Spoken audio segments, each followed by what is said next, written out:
Glad they came to, we had our fallen officers ceremony today earlier, and it was I'll tell you what, if you have never been here to see that, you ought to come. It's real impressive. It is to me anyhow. You got what you needed? I got it. Okay. I know we've got two former members of this commission.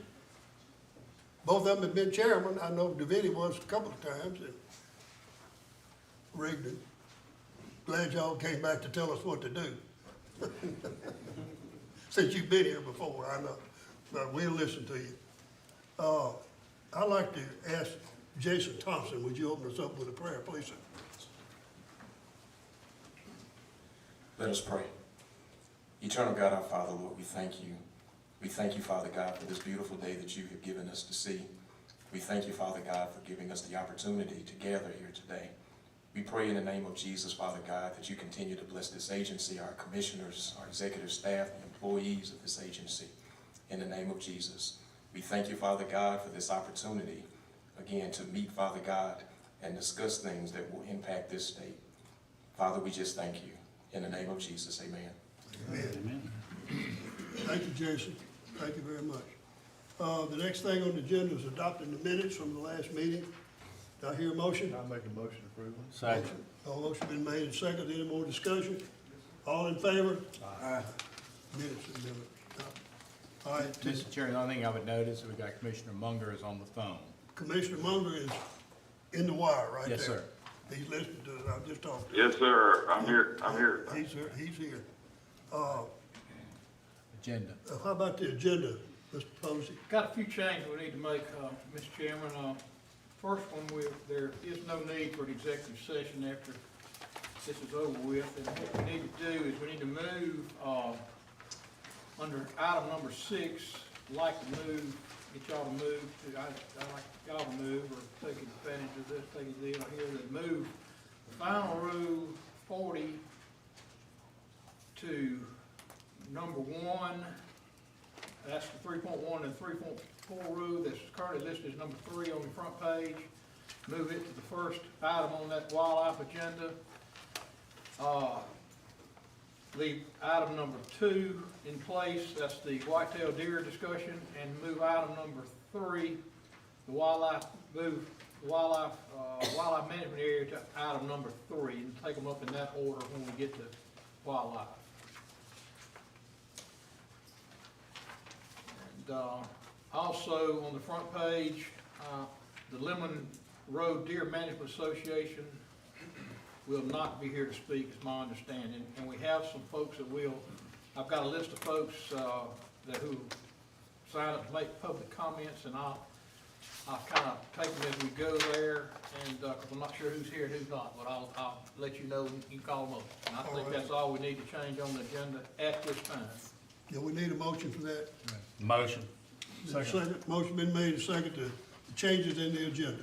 All in favor? Aye. Okay, we got the agenda, and remind me when the Okay. changes come. Okay, I'll remind when we get there. What I'd like to do is jump back and recognize, we have a couple special guests here also today. We got our chairman in the House. I recognize Did it. you Yes, look sir. at that before I got here? Okay, and you got Senator Munger as well? Younger. Younger as well, I got Senator okay. Younger and.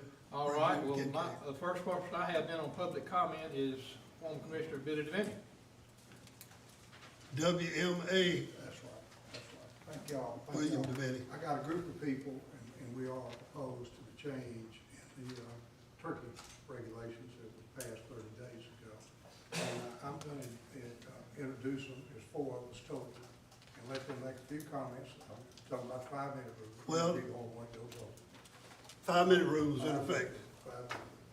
First one is Richard Noble. He is an attorney from Indianola, and has some farmland and turkey land, his family for a long, long time, and fed Jefferson County. And I told him at one time, we're about the same age, and I went to Chamberlain Hunt and graduated there. And I think we were looking at the same woman at the same time. Wasn't many of them, I think we did. Richard? Richard, glad to see you again. No comment on what DeVitti said. Yeah, it'd be better if you get for that microphone and hear you better. Thank you for allowing me to speak to the commission. My name is Richard Noble. I'm from Indianola, Mississippi. and I'm an avid turkey hunter, and I'm speaking to the proposed recommendations for really two of the items that were listed, and that was the shortening of the, moving and shortening of the season, and possibility of a turkey stamp. I have family land in Jefferson County, have hunted turkeys all my life, and am avid, and it just amazes me that in my vocation in life, is when something's not broken, it doesn't need any fixing.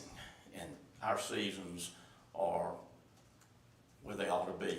South Mississippi turkey hunting is different than North Mississippi turkey hunting. South Mississippi is, turkeys are gobbling early up in Oxford and Bruce and around there. They're not, it's later. So the turkey season needs to stay where it is. I'm sure you've heard from some folks, my representative, Mr. Cooper, has heard from me, probably doesn't want to hear or see me much anymore. But it has a negative, if y'all are considering changing the season, it's going to have a negative impact on turkey hunters. It lessens the opportunity to hunt, which means the days are less for friends, children, family members, and especially private landowners who get their land ready and follow the law. Like I said, the difference in green up and the difference is if you change it, it's going to add definitely adverse effect, in my opinion, South Mississippi, and near where I am. Lynn Posey knows exactly where I am, and so and looking at the research or lack of research and the data on the website of the commission, I can't find any biological research that is, and I'm a lawyer, I have to look at facts, evidence, and proof, that moving the season is advantageous to the state of Mississippi and the turkey hunters. I see no reasonable reason that it should be changed. That's second thing is turkey stamp. I'm all for the commission authorizing, if it takes legislative action, to give a turkey stamp and take the revenue and use it for predator control and research.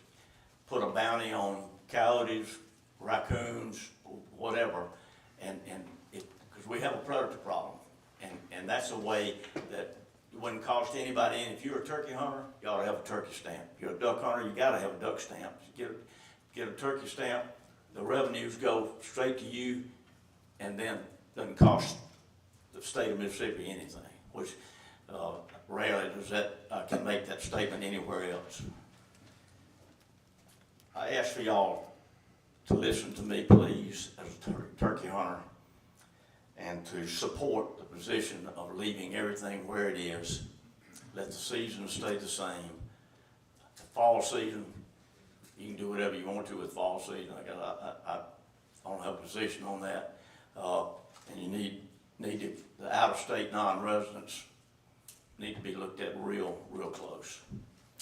If you have any questions of me or want to question my motives or opinions, that's fine.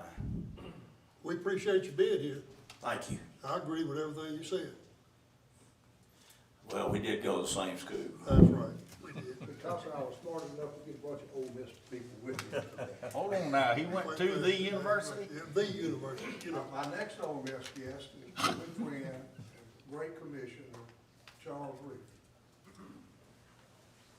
Also, Eddie was gonna come today, but he had chemo this morning.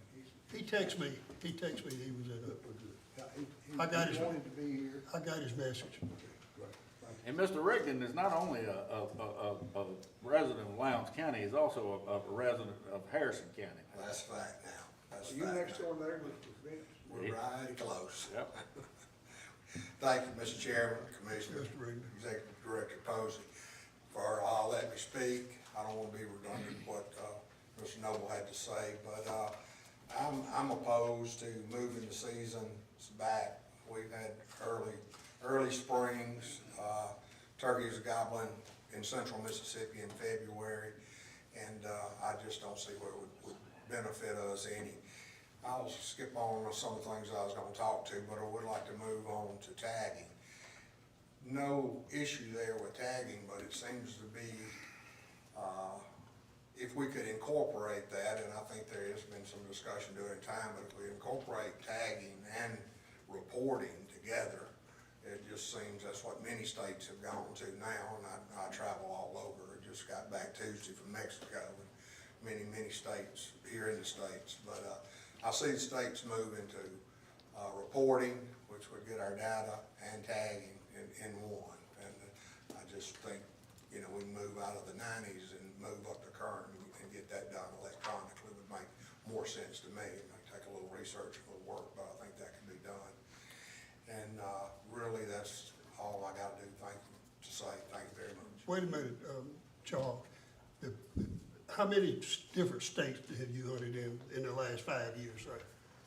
7, 8 different, 10 different states? Yes, sir. You know, it's always Mississippi, Alabama, Florida, Texas, South Dakota, a couple reservations in Nebraska. You know, those are my usuals, and then, you know, I'll try to add something here and there. And most of those states require tagging. Probably 50% of them. Okay, that's what I wanted. Thank you. Yes, sir. Anybody else got any questions for former Chairman Rigby? All right, Mr. Our DeVille. next guest is Jim Dawkins, and he's from Greenville. He has a track record he's got some land of his own in, what county is it? About 3 Three counties. counties? I couldn't remember. And he's also at Catfish Point. He said at Catfish Point, he started off as secretary, became treasurer. He got to be vice president. I don't know how many times he's been president. So he's got a lot of exposure. He's a turkey hunter, and I appreciate him being here today. So he came from Greenville. Welcome. Yes, sir, thank you. It's my first meeting to attend, and until I looked at this side of the room, I thought I'd be one of the oldest guys here, people here. But I'm still going to class, and old Tom is my instructor, as with most all of us. Glad to be here. Thank you for giving me a few minutes. Billy and I have been at opposite sides of this delayed season, and like some of you, I'm fortunate to hunt in several states, 6 or 7, not counting Mississippi, usually every year. But I've been for pushing the season back, as some of our neighboring states have already done, and others are studying. But when you think it through, what's good for us in the northern part of the state is not necessarily good for people in central and southern part of the state. And Billy made a very good point to me. He and I were on different sides of this until recently. My position was, and I can't speak for Catfish Point, I'm not an officer right now, so I'm speaking for private property that I have and just the lifetime experience as a turkey hunter. Push it back, but then don't take our days away. Give us those days in May, when those old Toms are still roaming around. Hopefully the hens, some of them, most of them still nesting. But as Billy well pointed out, not fair to people in central and south Mississippi, because their turkeys start gobbling in February, and by the first week or two of May, it's pretty well shut down. So I'll leave that to y'all's discretion. Hate to see any days taken away. We got a predator problem in Mississippi. We're blessed with abundant wildlife. We all know that. And I thank all of you in this room for helping us get to this point all these years, and it shows. But we got a real predator problem, and I'd love to see the stamp idea implemented, commissioners, with the use of the funds designated solely for predator control, either on public property or on public property, but then that'll push the predators over to us, private property owners, but have a system of cost share or something, so we can get all these predators under control. Everybody in here that turkey hunts knows what I'm talking about. I mean, we got a coyote problem, we got a coon problem, we got a bobcat problem, fox problem. So I hope y'all will give that some serious consideration and designate those funds just for, the stamp funds, just for the predator control and administration thereof.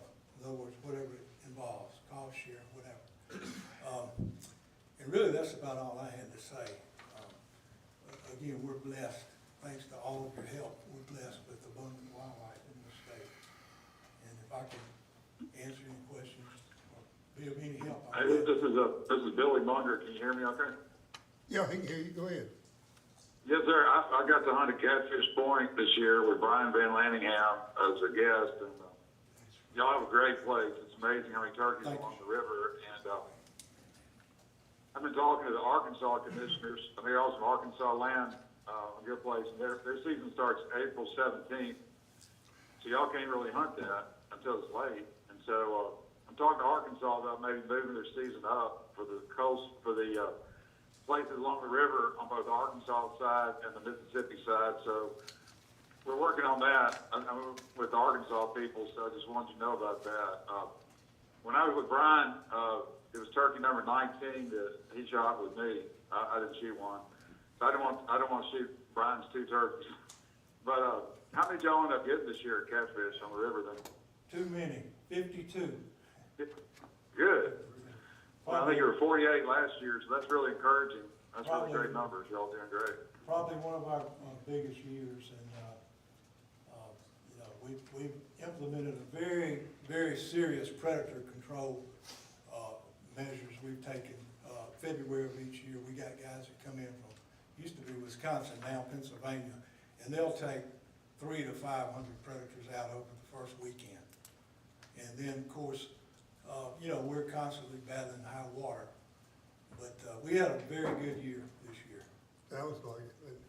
We're, When I was in oh, go ahead, Bill, sorry. no, I was just telling him, talking about the, getting a turkey stamp, we're direct opposes on top of that. Good. We gotta get legislature to approve it, but we've got the people here that agree with us, and nothing else, put a bounty, you know, get some money out there to, we've had the Trappers Association come to us several times, and the reason we don't have any trappers anymore, cause they can't get anything for what they trap.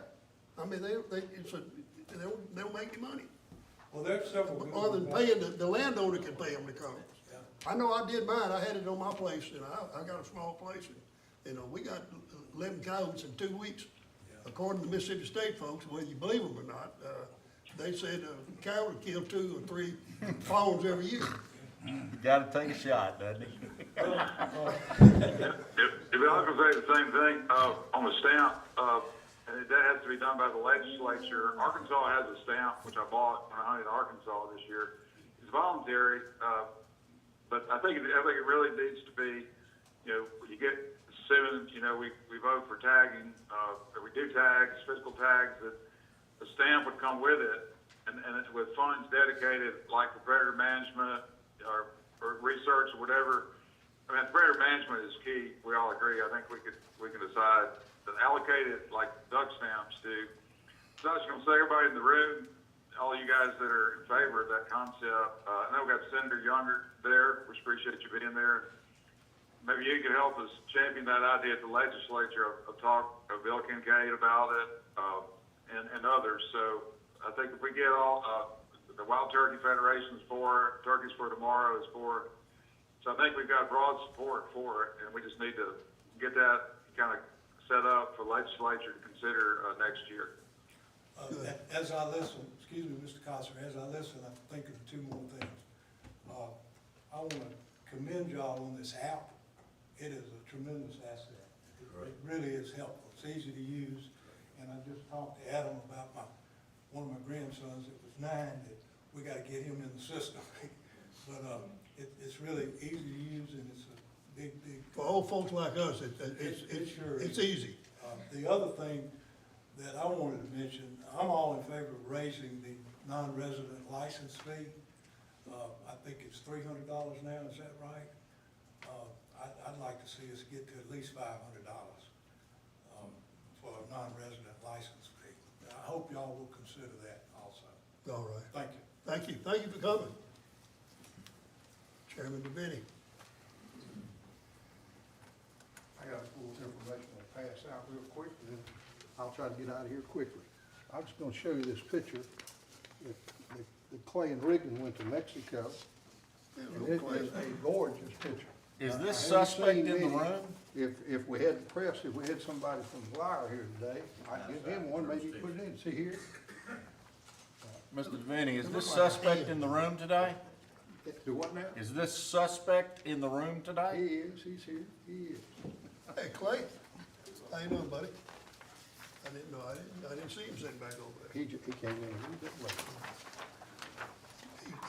He's our good chauffeur when we need That's one. right, that's exactly it. Thank y'all, number one, for letting us be here today. I've given a lot of thought to this. As all of you know, I'm one of the most passionate turkey hunters in the state, and have been. I think about back in the 50s and 60s when I quail hunted with my dad, and what we did, the principles that we used there. At the end of the season, if we got the birds down to about 8 birds, we didn't shoot another one. He said, that covey will be there next year.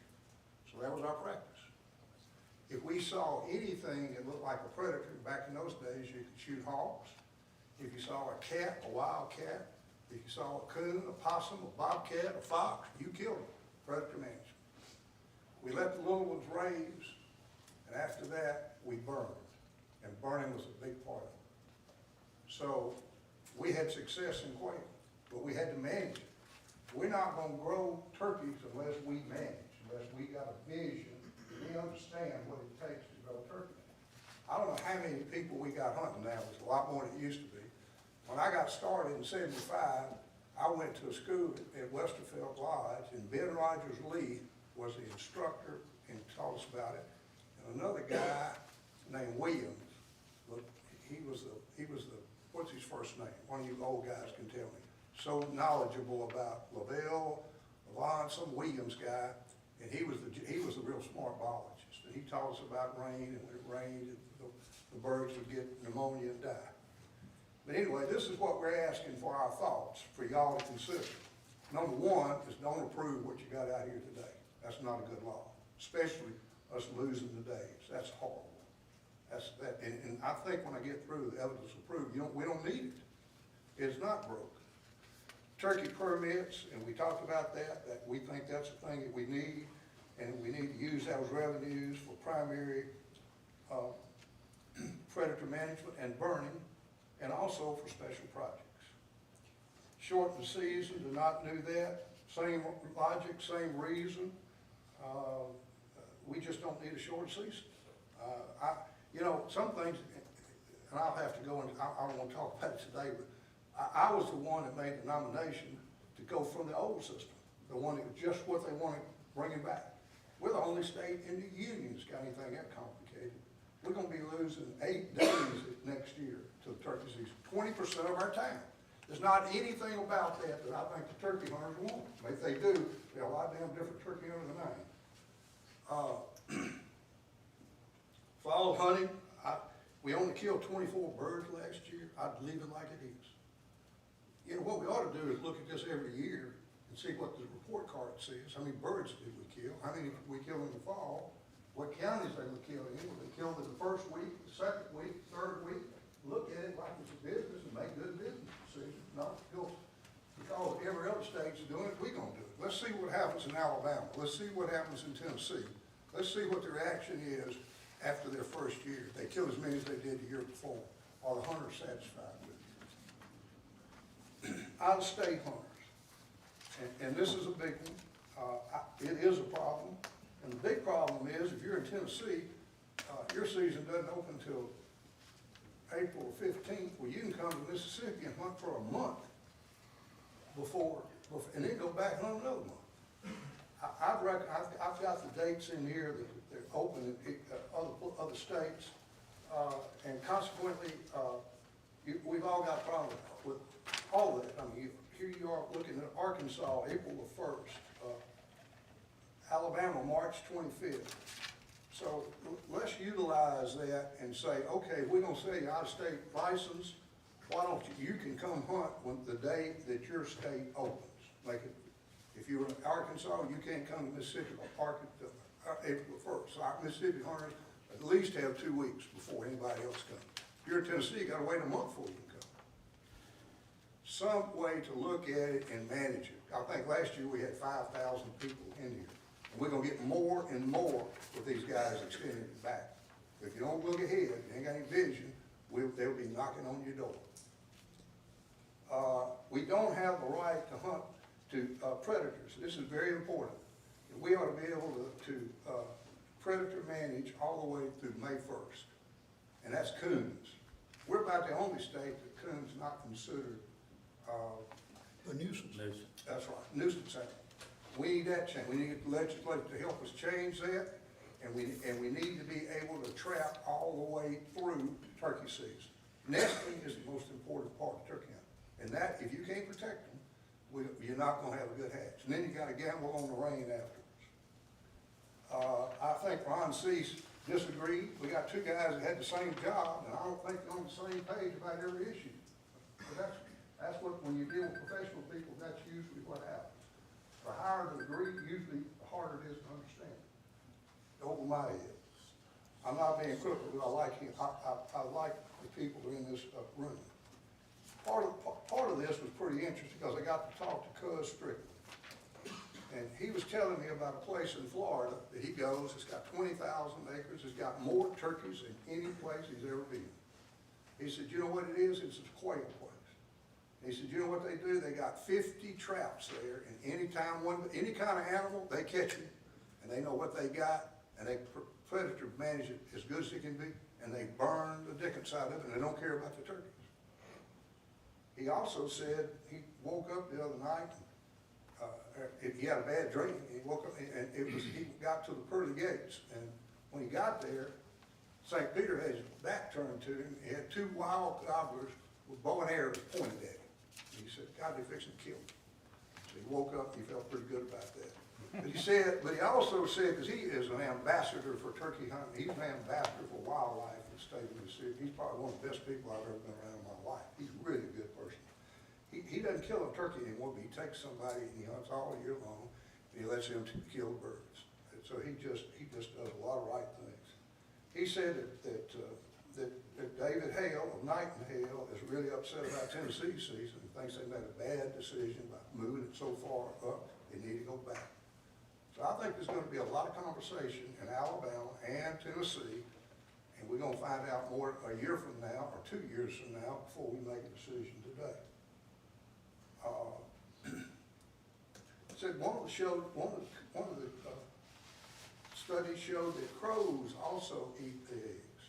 Kind of caught me off guard. My favorite was a female governor in South Dakota has got a $5 bounty for for tails off of coons. They're probably doing that as much for pheasants as they are for turkeys, probably more for pheasants. But again, it's a system. It's somebody that's aware. My goal is to create more turkeys. It always has been, to grow bigger deer, not smaller ones. And you gotta have a plan. And predator management and burning will increase the population in this state. And I believe that 100%. Delta waterfowl told us that. They said when they came, they've been to y'all. And we went up and looked at it. They'll take a section of land, they say, if you don't take the predators off of it, you're gonna get 100 ducks. If you manage it for predators, you catch the coons and fox, you'll get 500 to 1,000 ducks. So there's some real science out there. I know Dr. Hurst was a strong opponent of this too. But anyway, gentlemen, I appreciate what you do. There's a lot more fun when I was on that side, but I do appreciate it. I know you got some tough decisions to make, and this is a tough one. But if also I've got down here at the bottom that I didn't even bring up, and I needed to, I was going to forget about it. Basically, it showed the 5 years. One year we killed 112,000, the next year 12,000, the next year 92, 99, and this year 11,200. We averaged about 11,000 birds in state. 87% of those were on private land. 87%, that's a lot. If you take the timberland out of there, and that would probably be more like, that'd be another, 60% of the land's supposed to be individual zone, and 20% of it's timberland. And timber companies don't let you burn anymore. A lot of issues out there, a lot of obstacles. Somebody told me that some of the federal government land, they burn in the middle of the Turkey season. I don't know. But anyway, I know you got a lot of decisions to make. Biggest one is just have faith that we're gonna do the right thing, that we can increase the population, we can make this work. That staff's important. Thank you for your time. Any questions? Have I run my mouth long enough? Well, I gave you, the buzzer went off, Wally, but I like it. You're my friend, Mr. Davini, and I want to hear you get through. We appreciate y'all coming in your comments. Thank you. All right, now who else we have on here? For turkeys, we have Todd Williams and then Herb Frierson will be next. Is Todd? Yeah, that's Todd right there. Welcome, Todd. Well, thank you. First, thank you all for allowing me to comment, and to Adam Butler and his staff, I appreciate what you all do to include big and fall turkey permits out each year. I've held a fall turkey permit for the last 6 years. I watched the April meeting online and listened to the comments by the commission and Commissioner Bentz and others regarding the fall turkey season. As the April minutes were not printed on the website, I understand a second motion was not held for your recommendation to keep the fall turkey season open, so hence we're all here. There's something special about hunting in the fall. Archery season is open, rabbit and squirrel season is open, youth deer season opens up, and the fall turkey season is open for 30 days. If you have private release land and you meet the requirements, being able to fall turkey hunt just enhances the overall hunting experience. Thanksgiving or Turkey Day is in the fall, not the spring. To be able to put a fresh turkey on the table in the fall is something special. My recommendations are amend the fall turkey permit, if needed, to gobblers only. Apply any proposed stamps or new criteria to the fall season. Keep the fall turkey area requirements in approved counties as is. Any abuses by non-approved hunters should not be considered as part of the decision. If the hunters cannot read and understand the fall turkey season regulations, shame on them. My opinion, I do not believe the fall turkey season is a contributing factor to the decline of the turkeys. That's all I have. Anybody got any questions? Thank you for your comments. Thank you, gentlemen. Appreciate it. Who else? How about Herb? Herb Frierson will be next. Great American. Former legislator. That's him, my buddy. Glad to see you, Herb. Pretty good turkey hunter. Yeah, that's kind of questionable. Thank you, Chairman Coster. Go ahead. Ladies and gentlemen of the commission, director, I thank you for the opportunity to come and speak, and I appreciate the good job y'all do.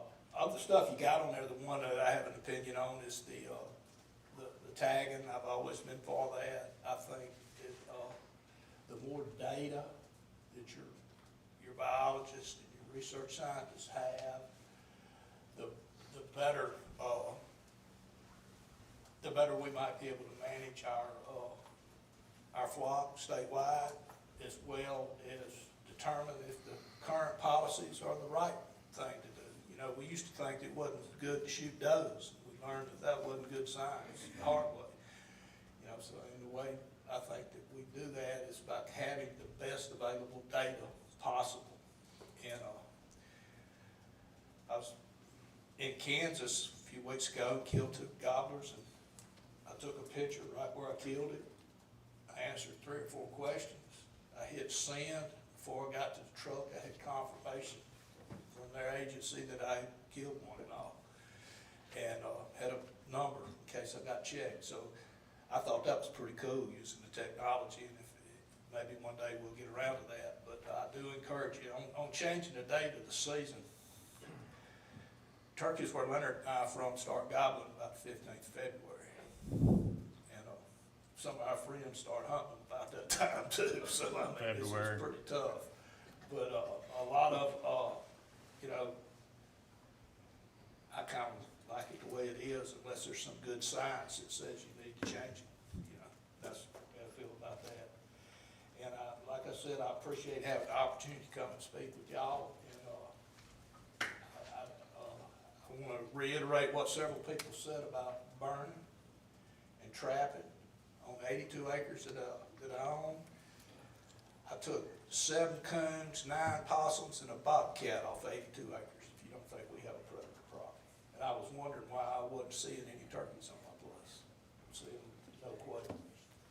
And that made a believer out of me 2 years ago, and I've continued to trap now. And I don't know that it's government's role to pay people to trap and do all that, but I do believe as responsible stewards, conservationists and hunters, that we need to be doing that. We need to encourage as much of it as we can.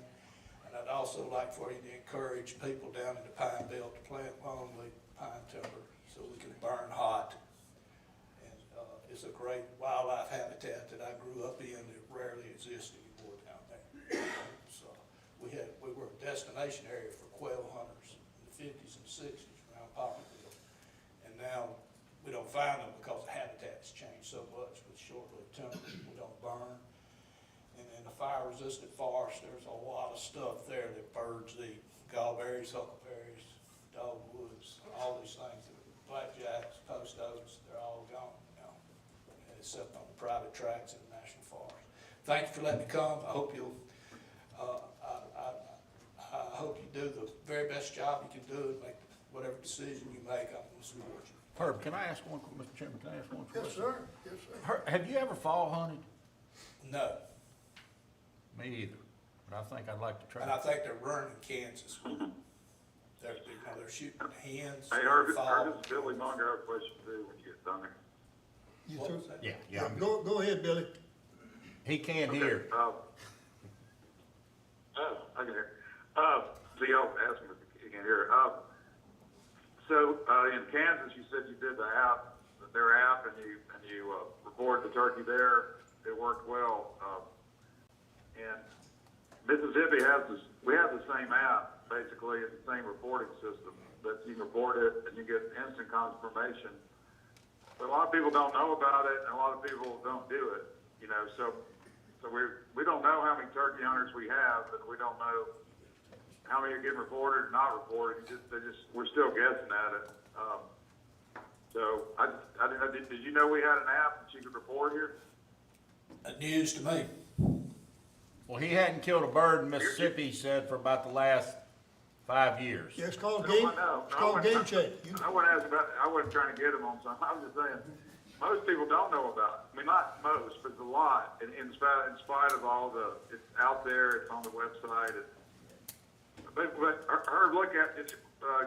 Get the app on your phone and look at it and give us your comments on it. And they're doing an RFP for a new app. So they may have already decided on who they're going to use vendor-wise. So just wanted you to know that it's out there. But that's one of the reasons why the tagging concept would actually let us know how many turkey hunters we really have.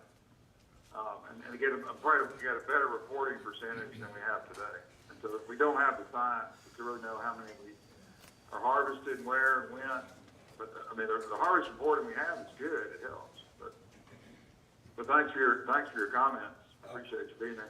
Well, thank you, and there'd be a whole lot less turkey hunters if they hadn't invented that mouth call. That's right.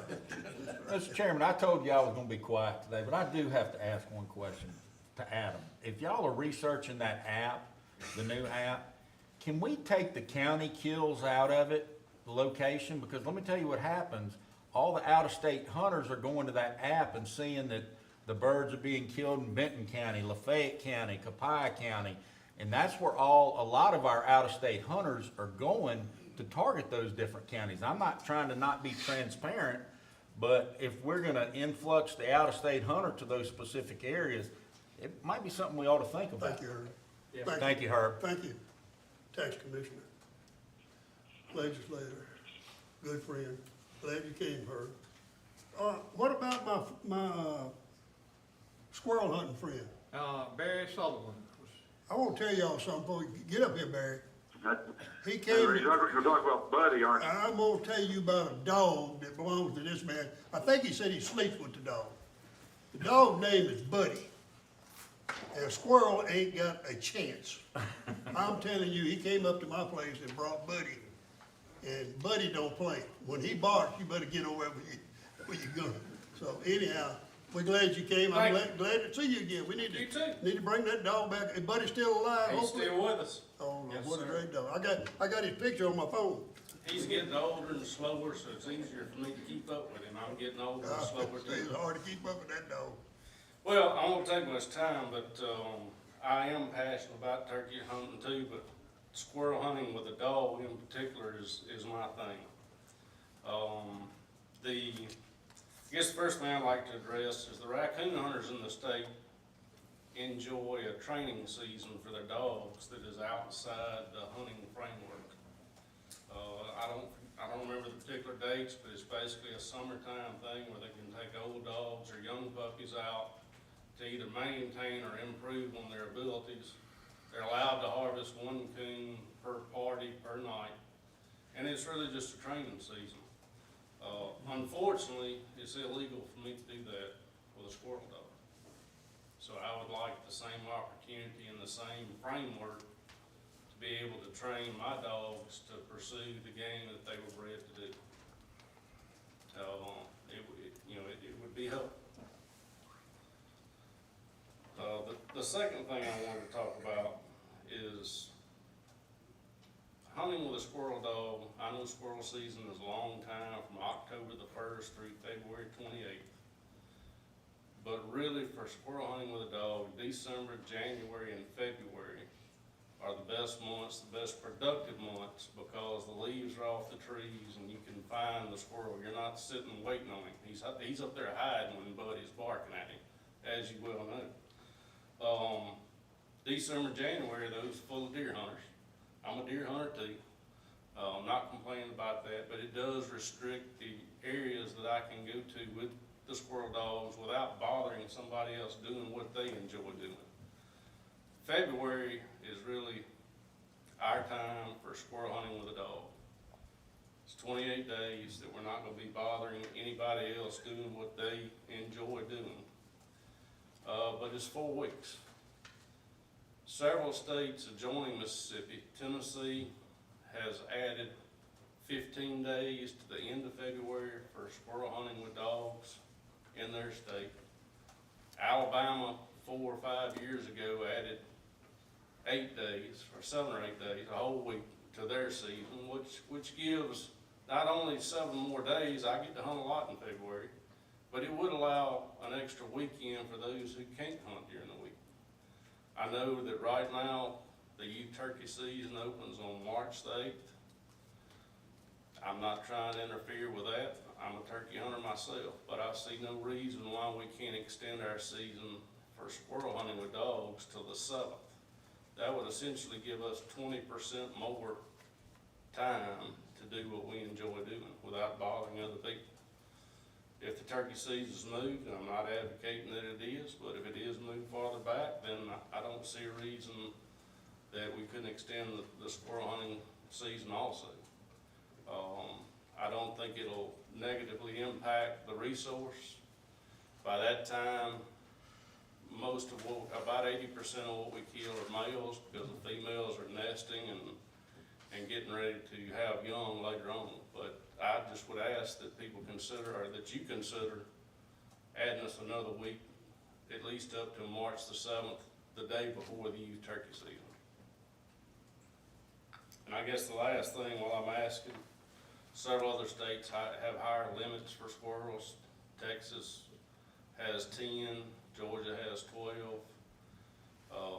The limit here in Mississippi has been 8 my whole life, as long as I can remember. But I don't know that there's a good reason for that. So I'd like consideration on maybe increasing the limit. What increase you got in mind, like from 8 to 10? Or 8 to 10 would be good. Okay. Me, in reality, if me and a friend go, there's a lot of times that you get there on the perfect day. Game is moving just like in any other thing that you want to hunt. It's a special day. You know, you don't have them come along very often, but fairly often I manage to get, a limit for a friend and myself, which is 16. But not very often do you kill 20 in one hunt. I mean, it has occurred, but, 20 would probably cover it. Most of the time when I go, like when I came to your place, there's 5 or 6 or 8 people.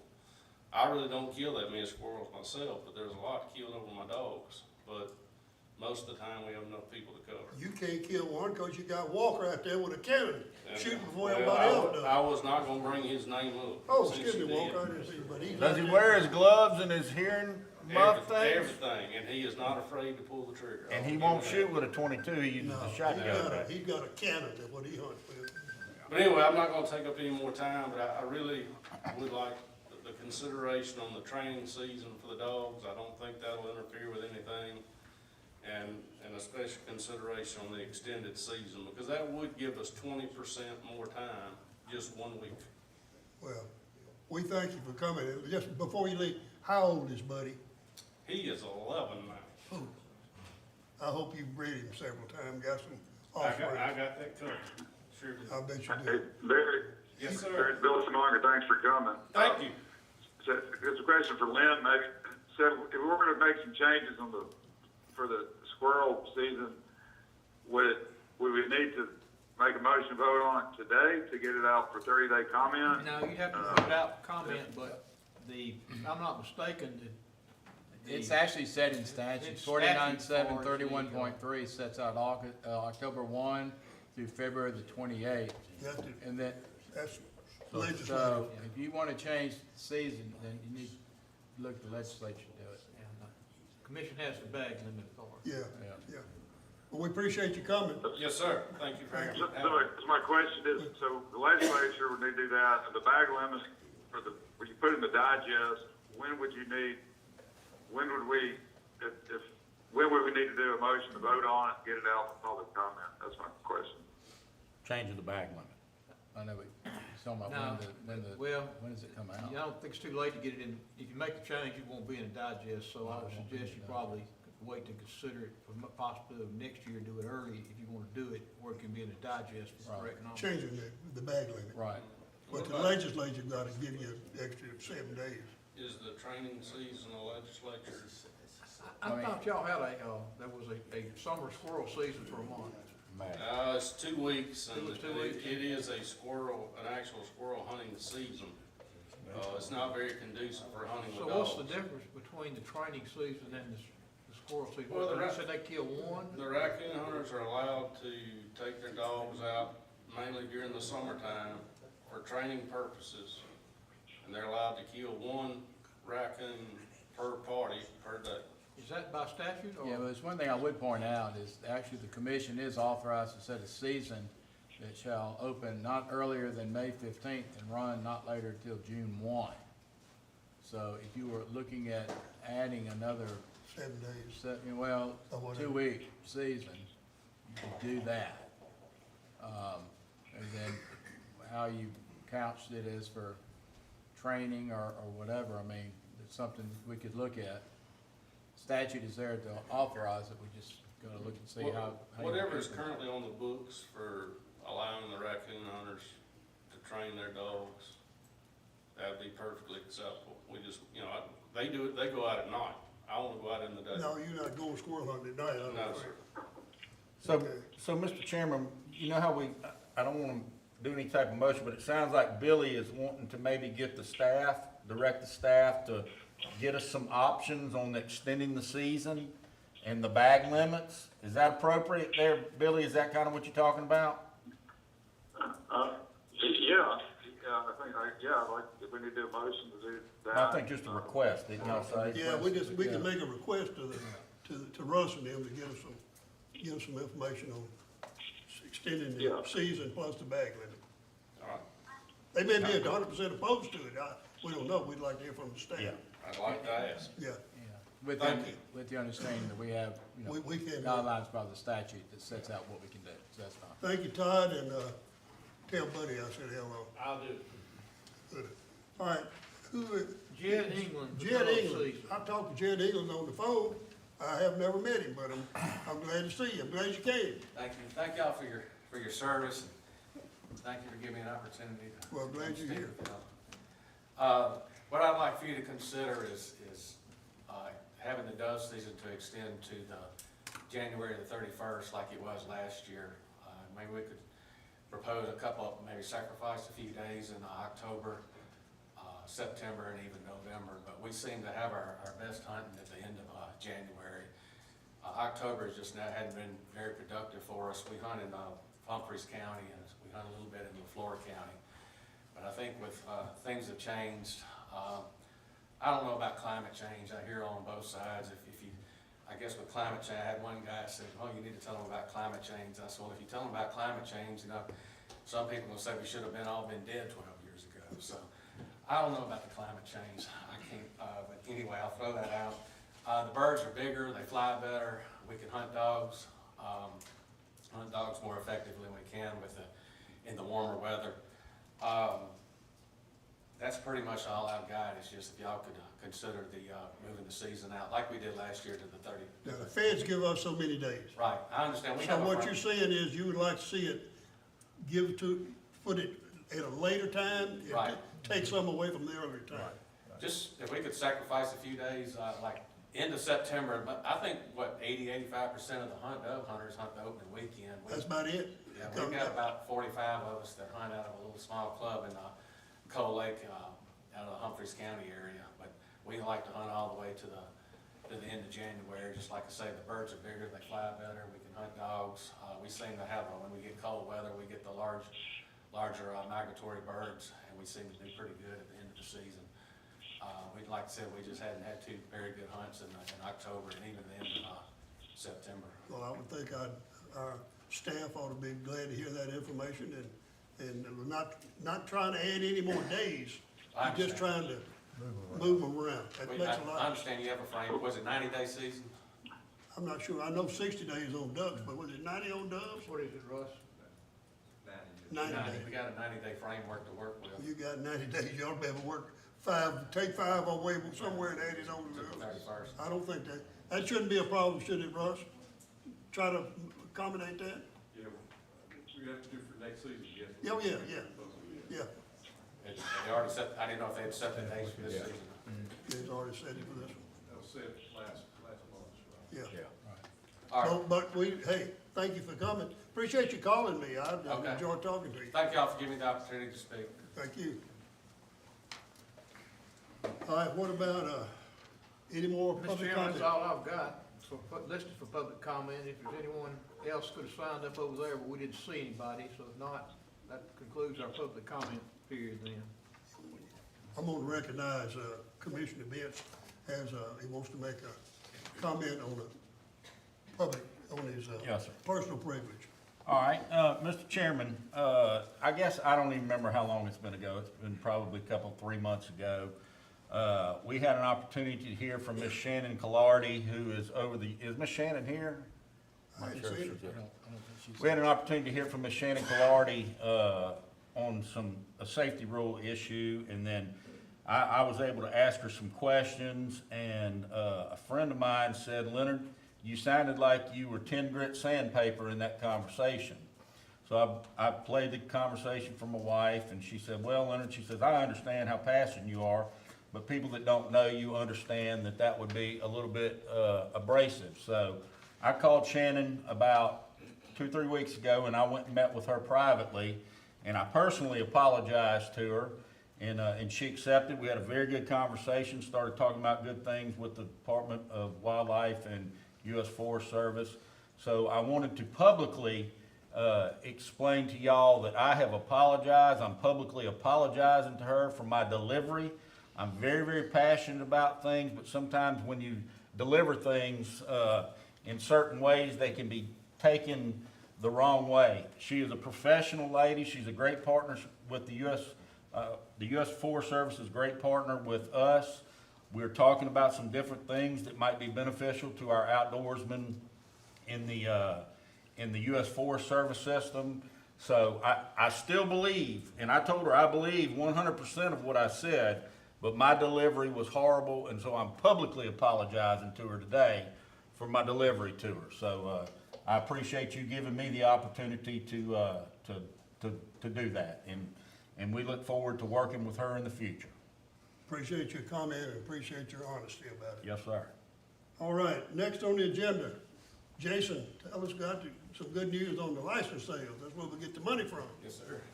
Mr. Chairman, Commissioners, our report for the month of April shows that we received a 5% increase in revenue. So far this year, that's $977,000 more than last year.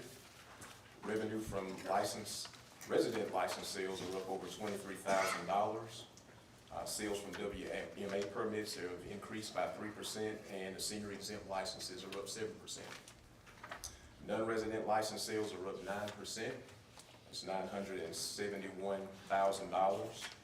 The annual small game license and the 7-day small game license are up 7%. WMA permits for non-residents up 6%, and revenue from annual non-resident saltwater licenses are up $15,000. The permit category, we're up close to 4% in lifetime licenses compared to last year, down 2%. Again, overall, we've generated $18,996,000 in hunting and fishing license sales, which again is 5% up from last year. All right, at the bottom of your summary report, we've had 25,140 to set up for auto renewal and license packages, 30,302 sold this year compared to 27,248 last year. Questions? $19 million. Ballpark, how much money out-of-state license, how much do they pay? Half? Third? Yeah, so right now Louisiana is 7.4 million alone. And then you got Alabama, which is at $1 million, Arkansas about $1 million. So non-residents over $9 million of that $18 million that I mentioned. That's pretty good. Sometimes we talk about putting it on the out-of-staters, but it sounds like to me they may be paying their fair share. They may not be paying, we may even still get some. Tell me one more time, I've been on this commission 9 years. Somebody told me several years ago, and I was astounded, how many out-of-state licenses do we sell in Louisiana? Do you know that number? We have the total number of privileges. Individual people in Louisiana that buy a license in Mississippi.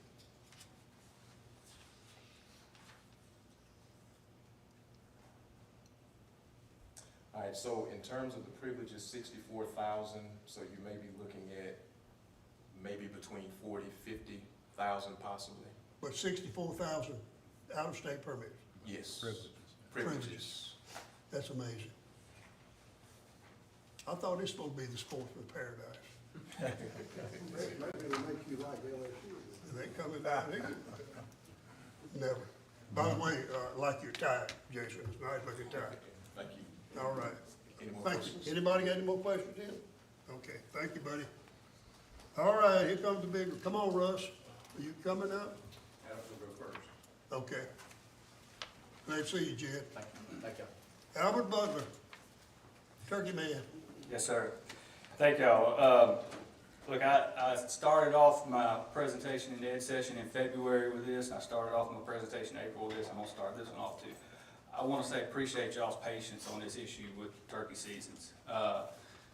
There's a lot of changes have happened in a lot of states over the last few years, and it is not lost on me the amount of public scrutiny that you guys have been under, that I've been getting all these calls from people with concerns and things like that.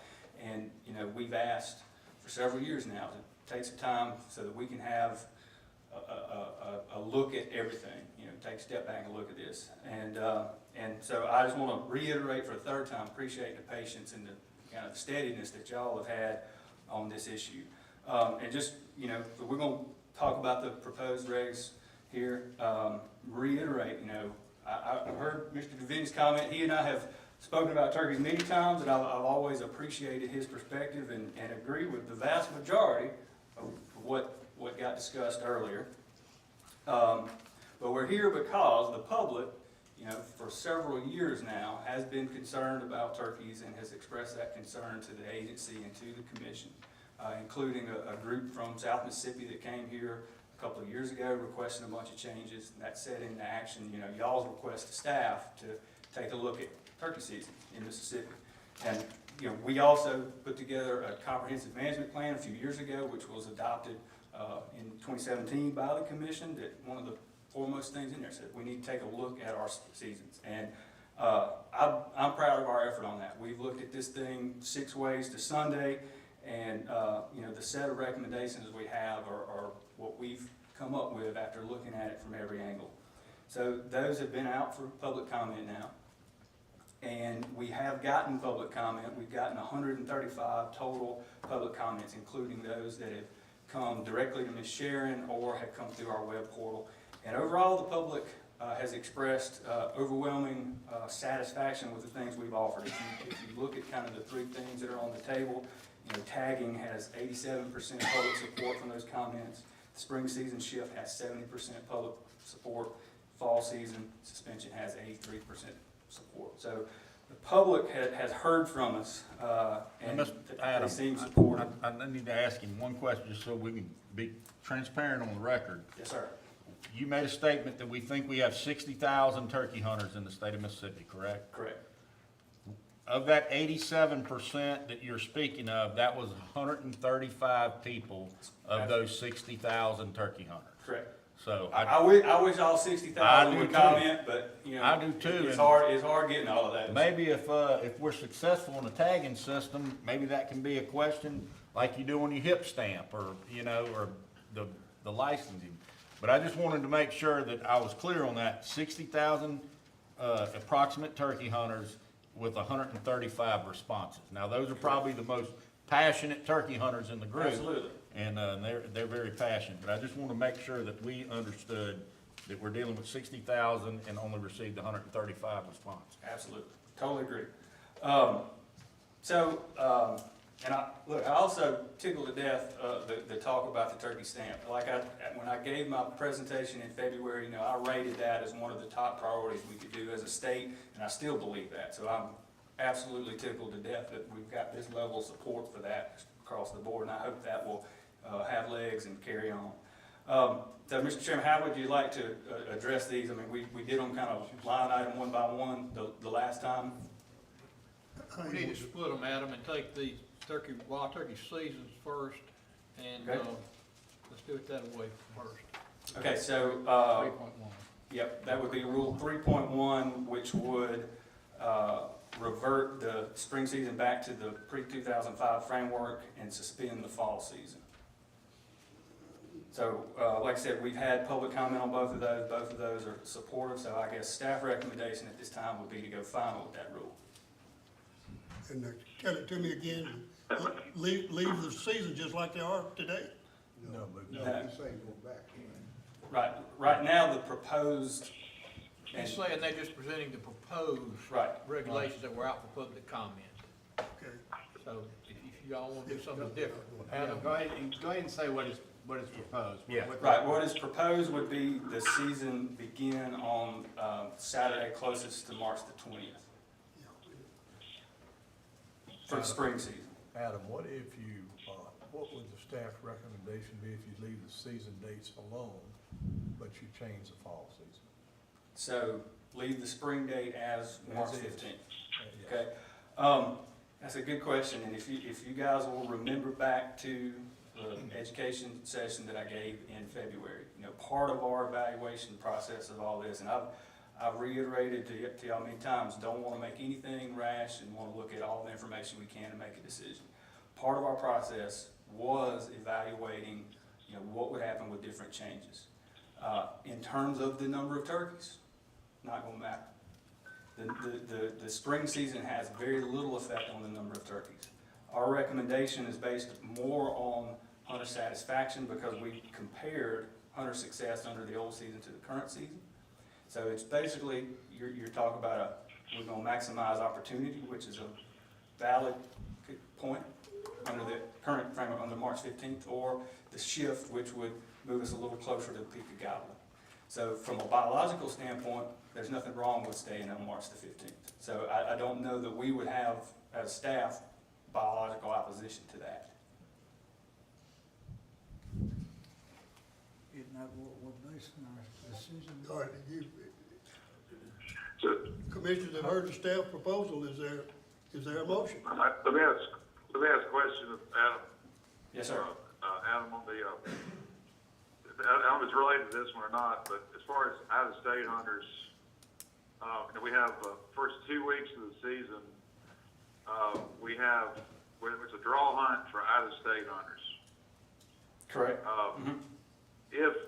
If we were to say, just say we left the season framework the way it is, start on March 15th, is there any way we could make it, where out-of-staters would be a larger time frame where, before out-of-state people could not have to do the draw hunt on public land?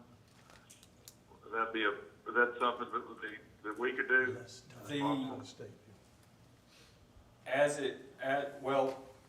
The proposed change as it sits right now does back that date up by 2 days, I believe. So we proposed in 3.1 to move that, basically when it opens fully for non-residents to April 1st.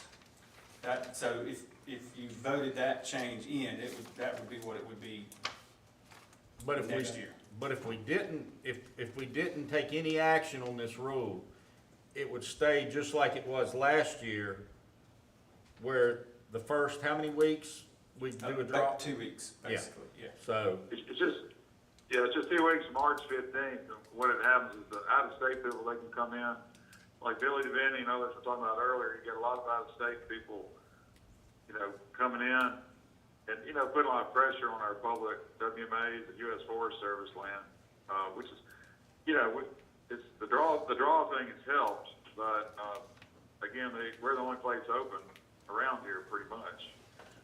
So I was just wondering if we didn't change it for March 15th, if we could do something like, say, the out-of-state draw thing we'll go from March 15th until April 1st, or through the first weekend in April or something.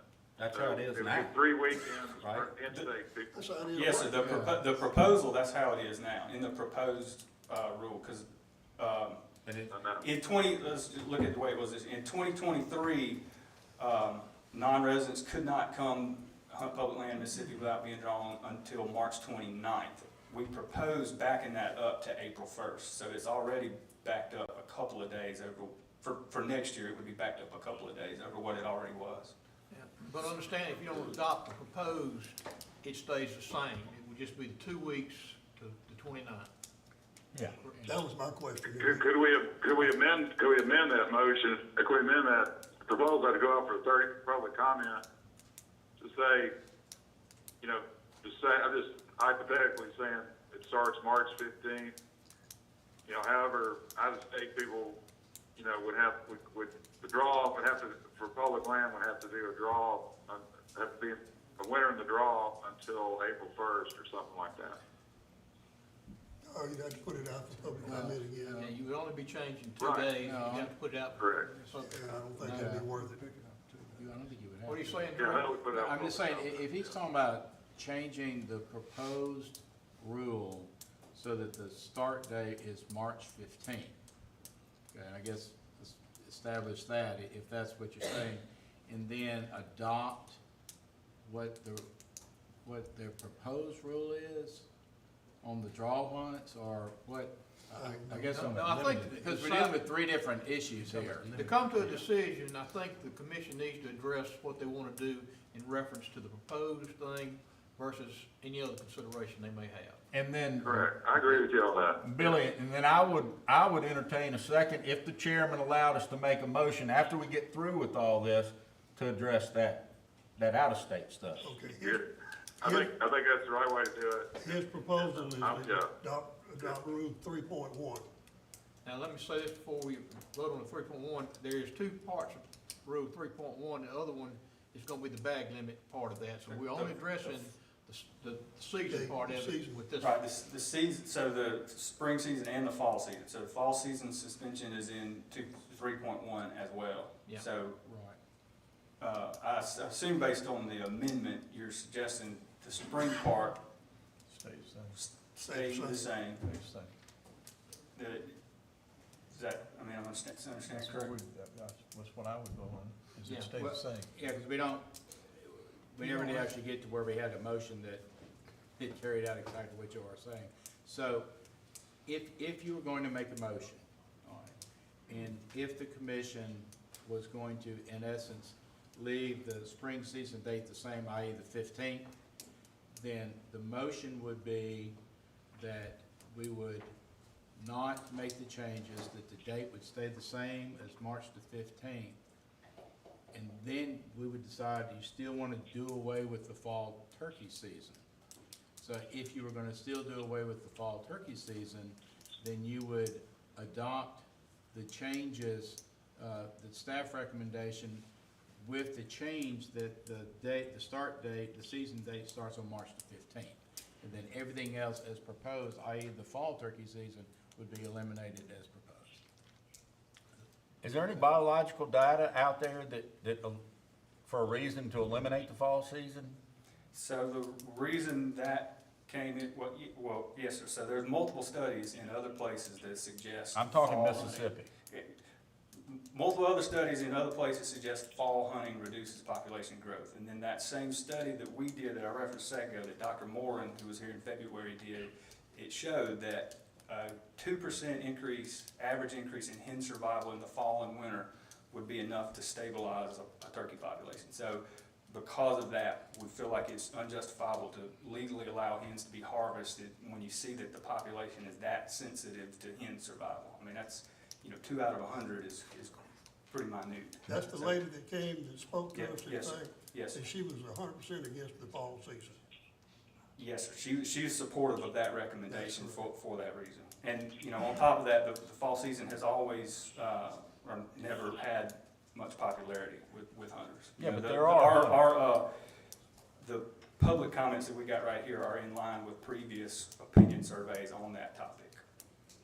All right, get us to where we're supposed to be, Lynn. Okay, Drew, I think, let's see if we can, between the two of us, work it out. I think the first thing they need to do is to vote on, well, not to accept the proposed recommendation, propose new season changes, or go, leave them like they are. Exactly. That's exactly what you'd be voting That's on. Who made that motion? Well, Nobody's made a motion Yeah, yet. it hadn't been made yet, because it But wasn't you either clear on what y'all wanted I'll- to do. I'll make a motion, keep me straight, Drew. Okay.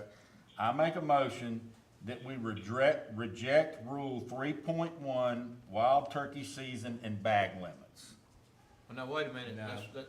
you need to leave the bag limit out of it, and we'll address the bag limit separately, because that's. Well, we're not You changing can- the you bag can break, limit. absolutely, you can break it down. first, and let's have, we're All gonna right. keep the season up, that'd be the first one. Yeah, that's- Well, actually, I think the first one would be, are we gonna do the March 15th? Yeah. Let's figure that out Yeah, first. that's what we're voting on right now. Well, right. but the way that the motion was Yeah. carried. I got it clear. Yeah, just, I got it clear now. Good. I make a motion that we leave the opening day of turkey season, March 15th. Closing May 1st. May first. Whatever. Yeah, that's what it, May first. Okay. yeah. All right, I All right, second the motion. okay. All right, we have a motion and a second. Is there any more discussion? All in favor, say aye. Aye. Okay. Motion carried. Right, that's Very that good. part. All right.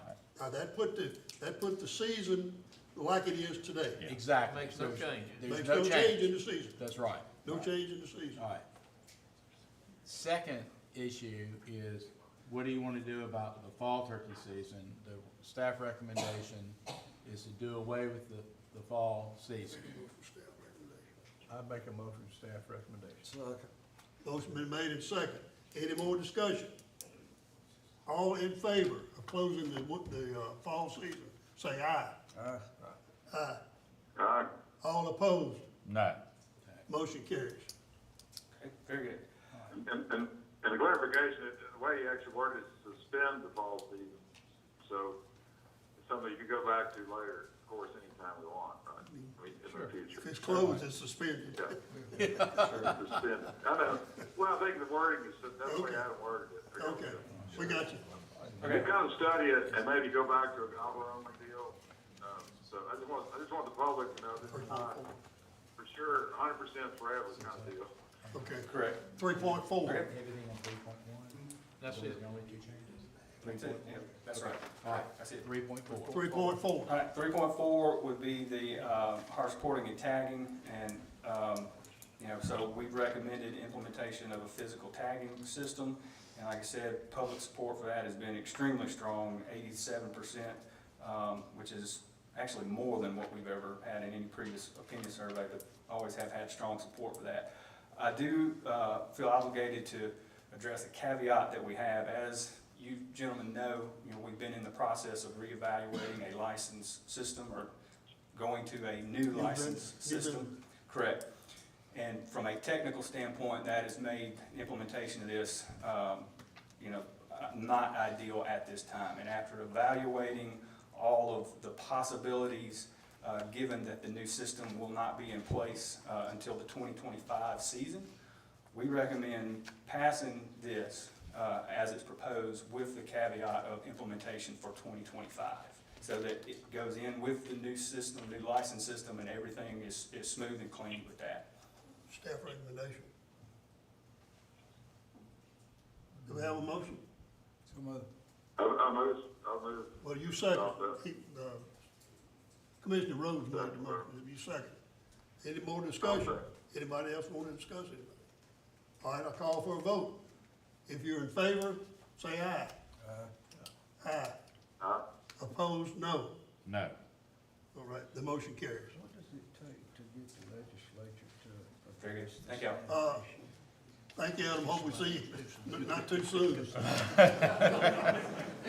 Drew, should we now read to the public what we've done, everybody understands I think it's. All right, Russ, where are we? Mr. Chairman, hopefully make this quick and painless here. We have two more rules before you. Last month we brought to you Rule 2.2, whitetail deer seasons and bag limits. The only changes there were simply the season change for velvet season for mid-September, and then the consolidation of some of our deer management units.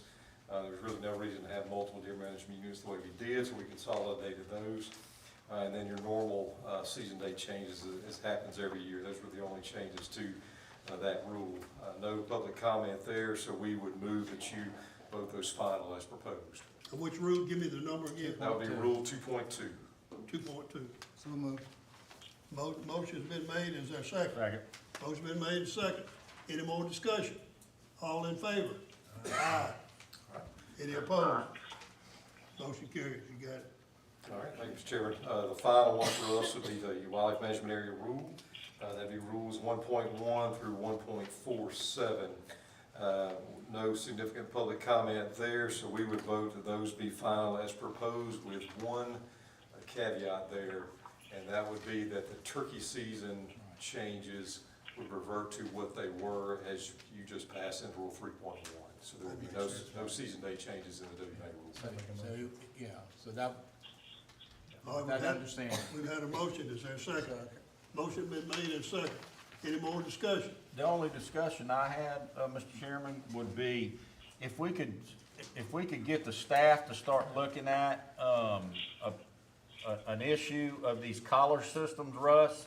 You know, these callback collar systems on the WMAs where we allow dog hunting, that all dogs are required to have these callback electronic collaring systems on them.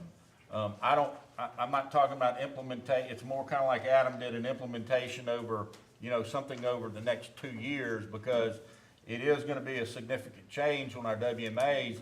But at the same time, I've learned that the dog hunters, the legitimate, true dog hunters that enjoy hunting, the sport of dog hunting with their hounds, they use these systems. So why not us have the ones that maybe are causing issues? We've kicked the can down the road 1,000 times in this commission meeting about dog hunting and this and that.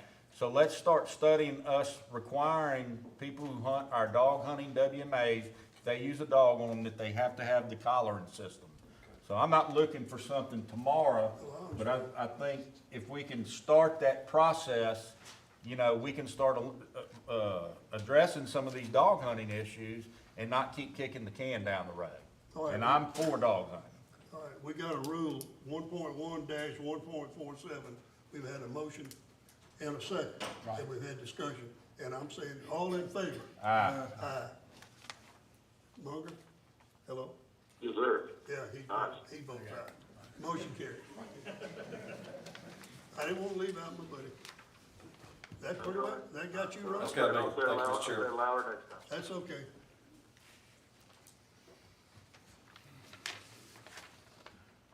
What did we do though? Fisheries. What about, Yeah, 8.4. what about the 8.4? Yeah, got 8.4. Oh, what do we got? Preach about it. Come on.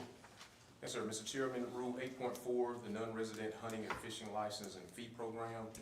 This is where we're proposing to remove the fall turkey permit and increase 4 non-resident privileges. The deer permit from $50 to $100. The non-resident annual freshwater fishing from $60 to $68 to match Louisiana. The 3-day freshwater fishing from $15 to $30, and the 1-day freshwater fishing from $8 to $10. So far, we haven't received any Yeah, public this is comments one on it. My buddies, the fishing guides, the people pay $350 a day to come fish, and the license is $15. They just almost cover their face up and say, what? It's gotta be, well, it's gonna be 30 Yes, sir. if we pass this. Staff recommendation? So moved. Motion. Motion been made and second. Is any more discussion? All in favor? Aye. Aye. Aye. All right. Okay, thank you. Thank you. I knew we had another one coming up. What about Brother Brown? There you go. He's been tight-lipped on where the fish are biting.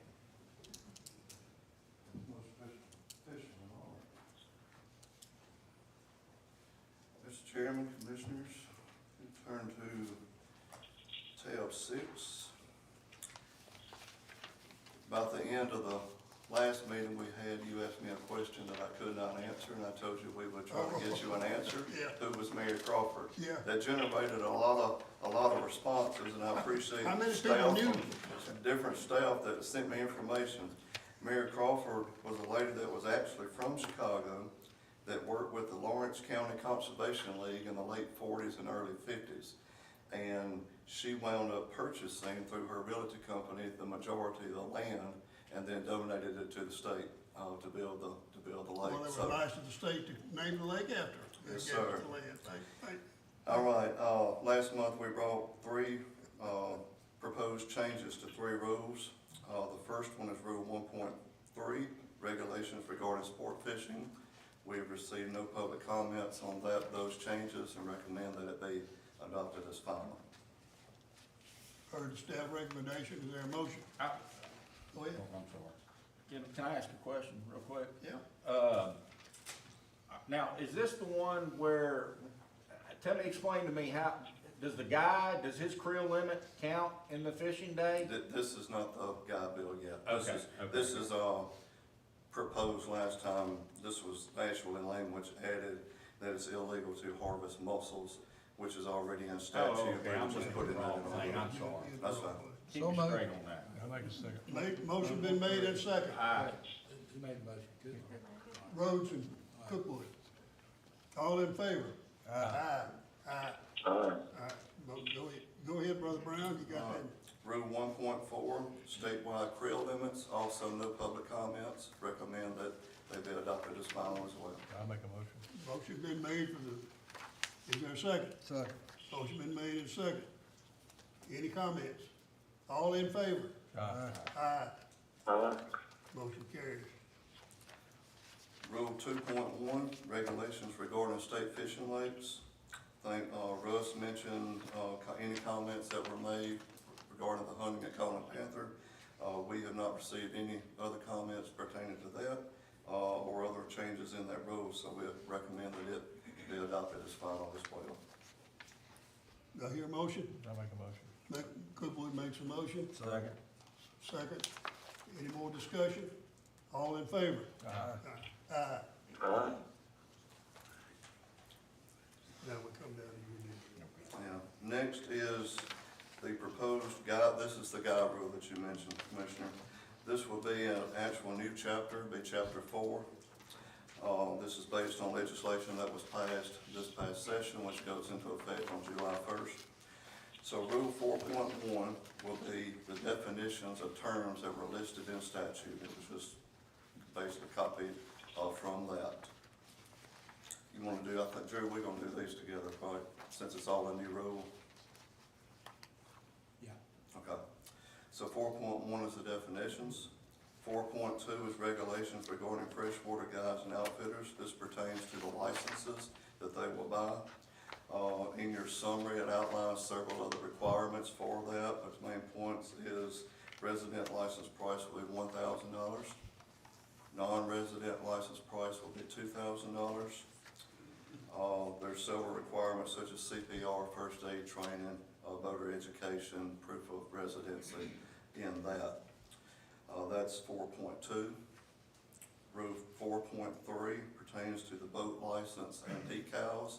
So to be a guide, you will have to have a boat license for the vessel that you use for guiding services, one or more. The price for the decals will be $25, and it will require that the decals be placed on the boat, on both sides of the boat. Several requirements for that.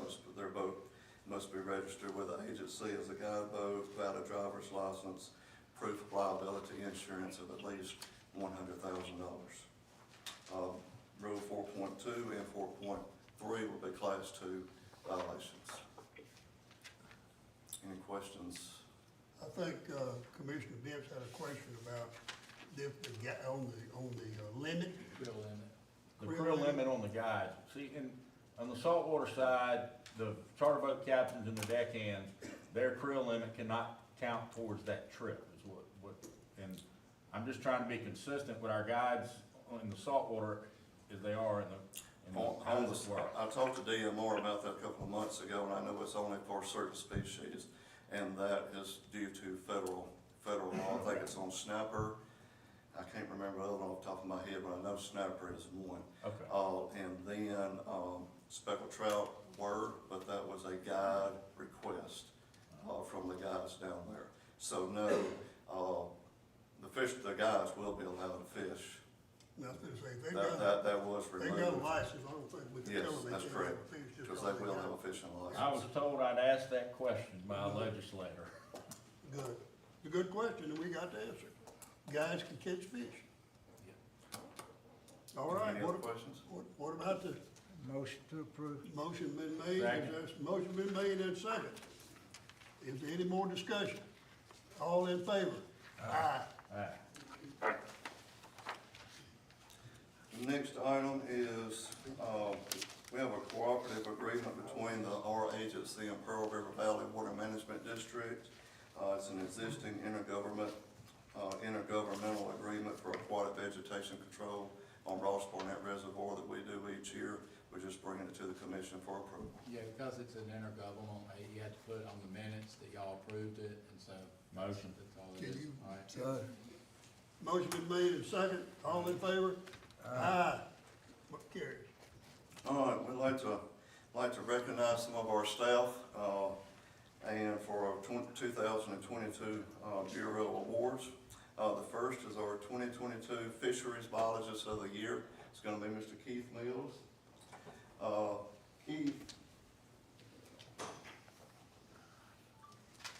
Keith has been with the agency since 1986. He's well known in the Northwest because he's a biologist over the flood control reservoirs where all the 3-pound crappie are. His expertise and dedication to fisheries management in the flood control reservoirs, aka ARCA slabs, has resulted in world-class crappie populations that are known across the country.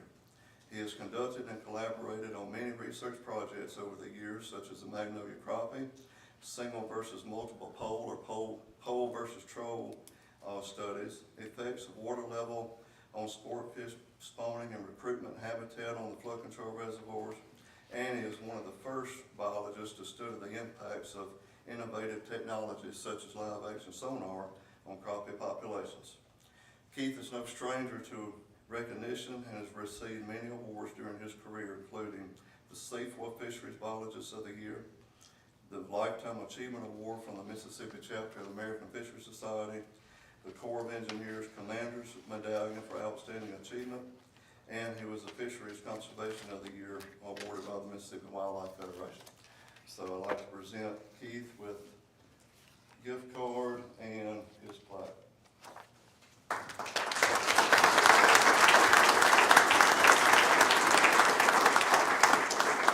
Got anything you want to say? Congratulations. Got anything you want to say, Keith? Thank you. Thank you. That's good. Good. Glad you're here. All right. Our next award is our 2022 Lake Manager of the Year. I'm gonna keep this one sliding off while I move. Is Gregory Perry.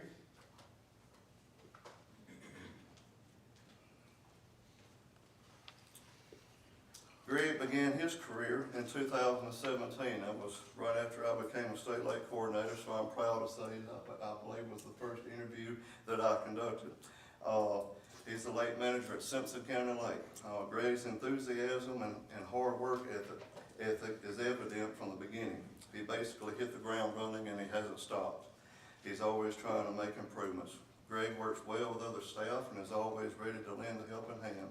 Simpson County Lake has been closed the past few years due to dam repairs, and during that time, Greg has worked many hours at other lakes, assisted fisheries biologists with projects, and he's helped train new lake managers.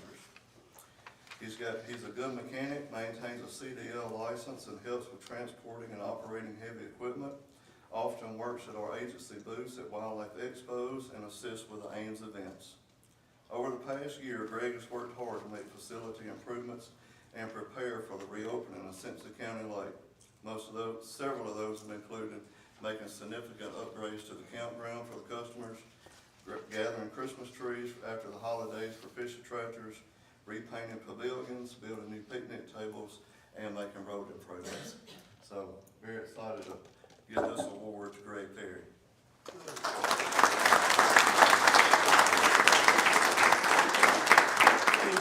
Is it Simpson County Lake? Anybody catch it? Is it people fishing out there yet? Not yet, we'll be open on the 7th. It's ready though. It's ready. Have y'all done any test fishing? I can't tell you that right now. It's gonna be nice. Good. That press release should be coming out here in the next day or two about the reopening. So it's always an exciting time when we reopen the state fishing lake. Well, it's not hid, you know, you almost run No, into you're gonna see it. So everybody's been calling. Everybody wants to know about it. All right. Our next award is for our Fisheries Support Employee of the Year, and the award winner is Danny Joe Franny. Danny Joe started his career as a contract worker on the boat ramp crew in 1988 and was hired full-time a year later. If you've ever driven past a boat ramp in this state, there's a good chance Danny Joe helped build it. In 2007, I believe that's right, was promoted to the boat ramp construction crew supervisor. Over the past 35 years, Danny Joe has helped build approximately 200 boat ramps. He and the boat ramp crew have also built boat docks and fishing piers at our state fishing lakes, state park lakes, and other public water bodies. Most recently, they completed renovation of piers at Paul B. Johnson State Park, Percy Quinn State Park, Roosevelt State Park, Lake Mary Crawford, and at Simpson County Lake, getting ready to reopen it. Danny Joe can fabricate almost anything. The pilings for the piers are set with a barge-mounted pile driver that he designed and built. He also built a pontoon boat-mounted weed catcher to help remove unwanted plants from lakes.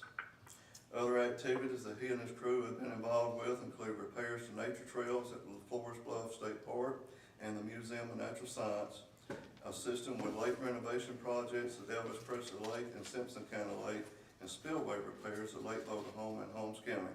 To quote his supervisor, there's just not much this man can't do. So I want to congratulate Danny Joe, thank him for his hard work. That's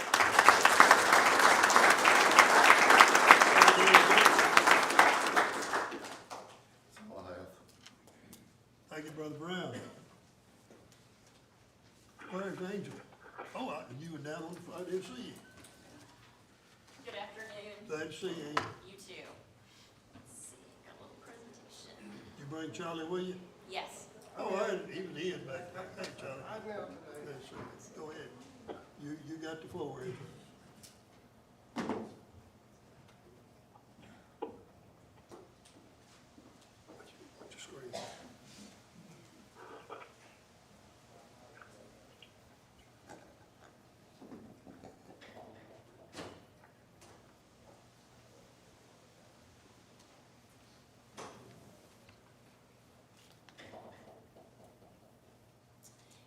afternoon, Chairman, Commissioners, Mr. Posey. Thank you for the opportunity to give you an update today on our internship program. When I last presented to you, we were just launching the internship program in February. We did receive 29 applications. We interviewed 19 applicants and we selected 4 interns. And I have them here with me today. So I wanted them to come to the commission meeting and meet you and see, what a commission meeting is and who the commission is. So I brought them with me today. And over the next couple of weeks, they'll have their orientation and they will begin their work.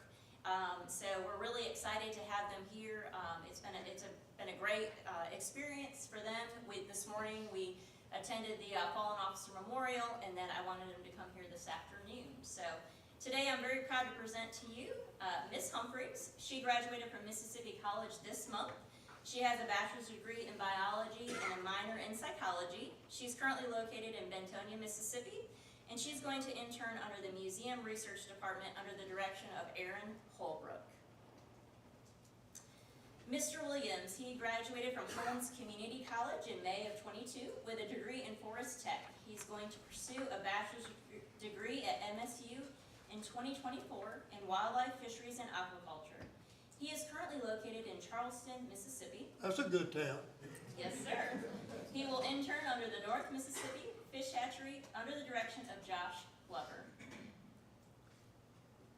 Ms. Crawford, she currently attends Mississippi State University pursuing a degree in wildlife, fisheries, and aquaculture and plans to graduate in December 2023.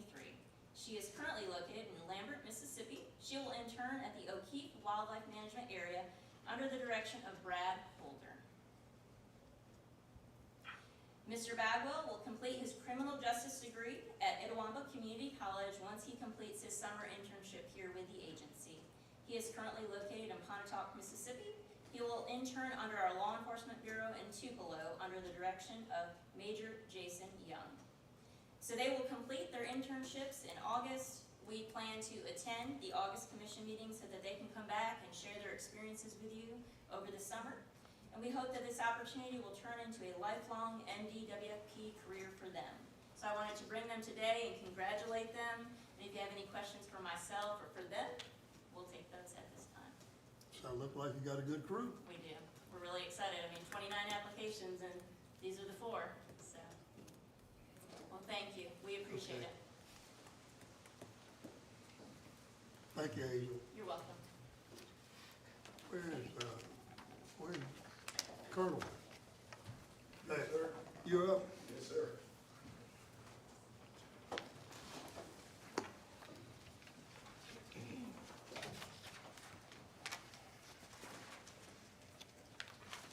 Mr. Chairman, Commissioners, Director Posey,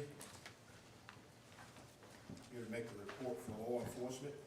Jerry, excuse me, let me interrupt you. Yes, sir. That program today was the top. Thank you, sir. You did an outstanding job, and I think everybody that attended really, really appreciated Thank you, it. sir. Well, It was so good. thank you very much. Well, I give a lot of praise and credit to the staff and the members that helped me, from Ms. Evelyn, Ms. Sharon, a lot of other people that's not in the room with us today, but and even my officers overall for the work that they did, the practice, the training we did, the setup, Director Pugh, everybody that did a part in helping making this Well, program. I didn't see a soul miss a beat, so I was. Thank you, sir. It was real good. Thank you. We appreciate all our visitors and everybody attending. So we'll see you all next year. Law enforcement, for the month of April, here's on our license and compliance checks. For the month of April, there were a total of 582 citations issued. The top 5 being 172 for no license, 62 for trespassing, 44 for unlawful possession, 16 for no boat registration, and 16 for PFD violations. On our next page for the month of April, have an officer here, Officer Levi Walker, focus on details on major waterways and reservoirs. Officers get out throughout the weekends. They do water details. Officers focus on their efforts on property fishermen. In this picture here, citations were written for no license, slot limit violations, and also exceeding the limit, etc. On our next page is our cadet class, which they will be finishing up today. Phase 1 of their training at Makota. These cadets have finished up their first phase of the training, and they will start at Malota there in Pearl, starting the 21st of this month, and will continue their training there upon completion of graduation, and then they'll report back to us. We are very proud of these cadets, the training that they have received, the hard work, the studying. We watched them from day one, and they have done an outstanding job. Nothing but good reports from the instructors that have conducted classes with them. They always give good reports of how these cadets are excelling and learning about the game and fish laws and other training methods that we have been implementing there at Makota. Will they be back in Holmes County together? I'm They thinking will. about having a commission meeting. They'll be there when we're there. Yes, When we sir. have a commission meeting. We'll see you all there with them in August. Yes, good. On our shooting range, customer report, 4-3 of 223 to 5-10 of 223 at MacIver. We had 624 customers. At Turcotte, we had 580, and at McHenry, we had 344 customers. And at this time, we have license reinstatements. We have 4 individuals that are present here with us today, requesting reinstatement back of their privileges. First individual present with us is Mr. Landon Haas. Present, come forward.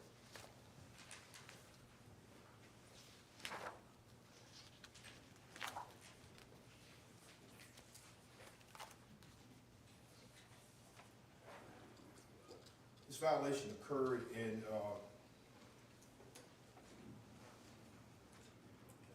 Calhoun County. This happened on the evening of December the 30th, 2021. Conservation Officer Brayden Reynolds had received a call of a headlighting call going on in the county. At that time, he wasn't able to get to this actual area due to the fact he's already working on a headlighting call. Got assistance from the Sheriff County, from the Calhoun Sheriff County, deputies there to assist. Upon the arrival, Deputy Jerry Ponders and Deputy Keith Scott arrived on the scene. Contact was made with Mr. Landon as he was cleaning a freshly killed deer. So I'll let Mr. Landon give you all the rest of the story. All right, good. Appreciate you being here. Tell us just what happened. All right, so it was me and 3 of my other buddies at one of their land up there. They have a bunch of land that they have family owned, and we've been hunting the past 2 or 3 days, and we haven't seen a single deer or anything. And one of my buddies had actually requested that I bring him some meat. So we had gone outside. It was about 9:30, 10 o'clock, and we were starting to build a fire in the backyard behind their house, about 100-yard long field back there.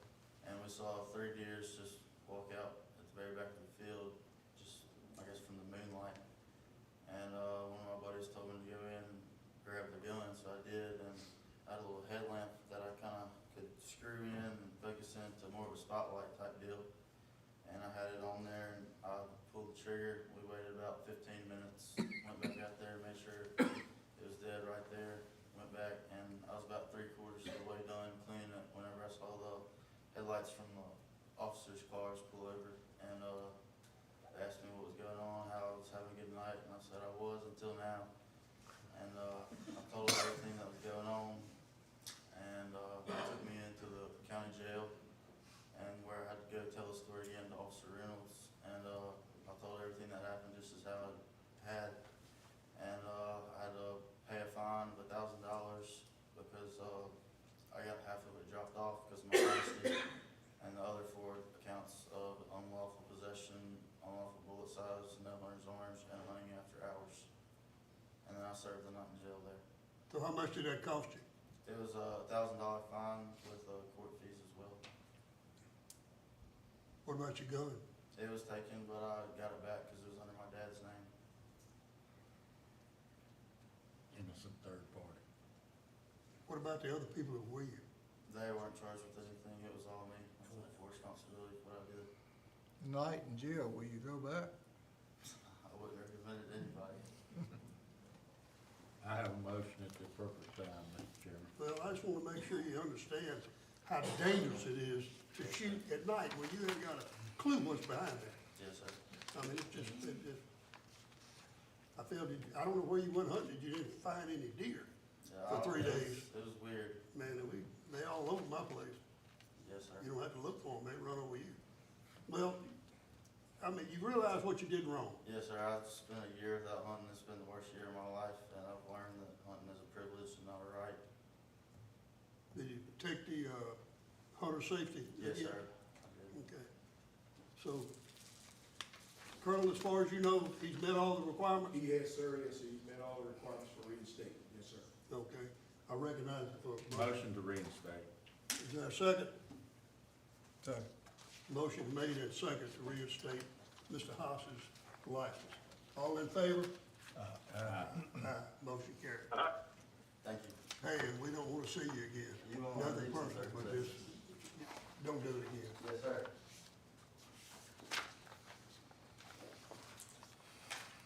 Next, Mr. Chairman, we have Mr. Joseph Morris.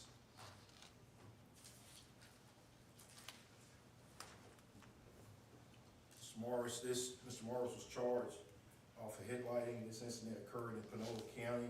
Arresting officer was Mr. Peyton Maracasco, December 17, 2021.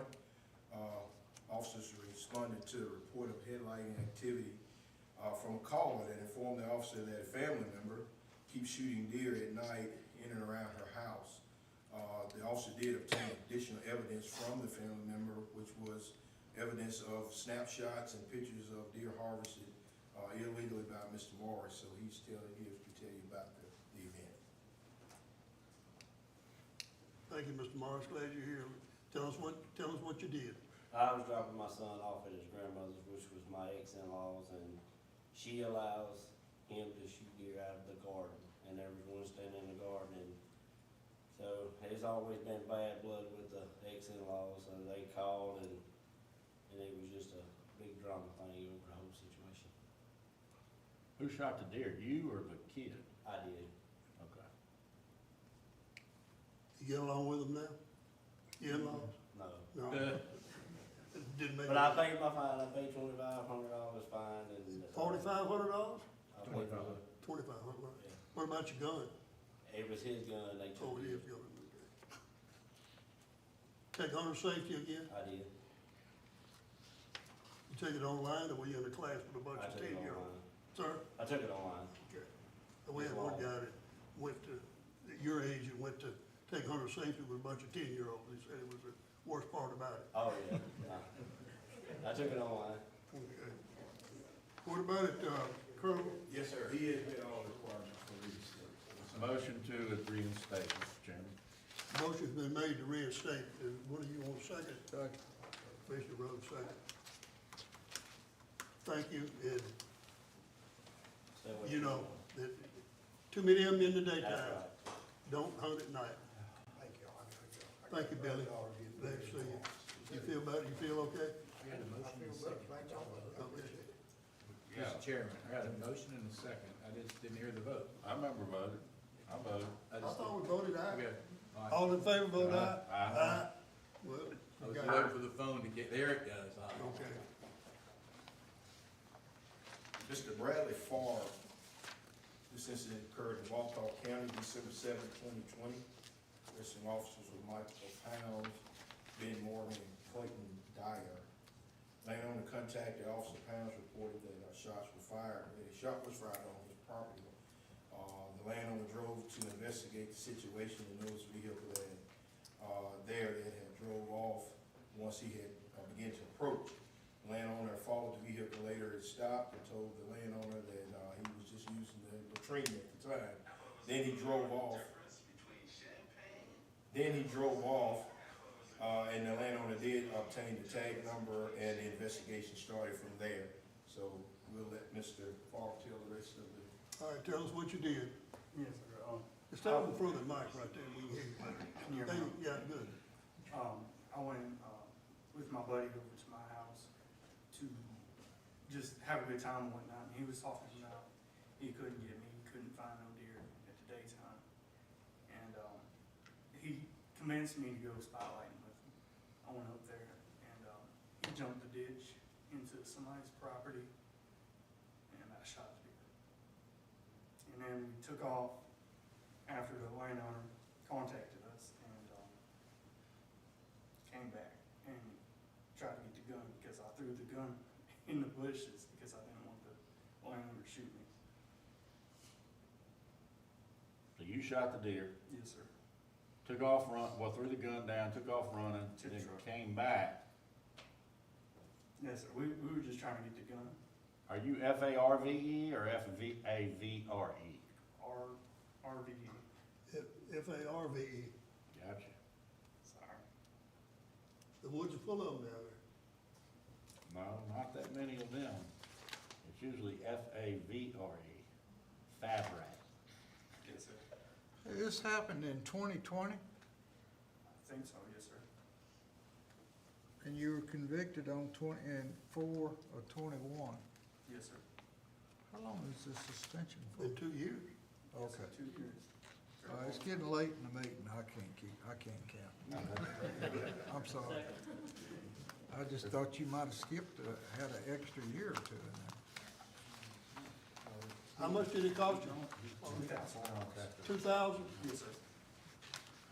A lot of deer in the daytime. Yes, sir, there is. It just makes no sense to have a loaded gun at night. You're looking for trouble. Yes, sir. Because if you see one, you know you're gonna shoot it, or try to. So, what about it, Colonel? Has he met all this? He met all the requirements for reinstatement.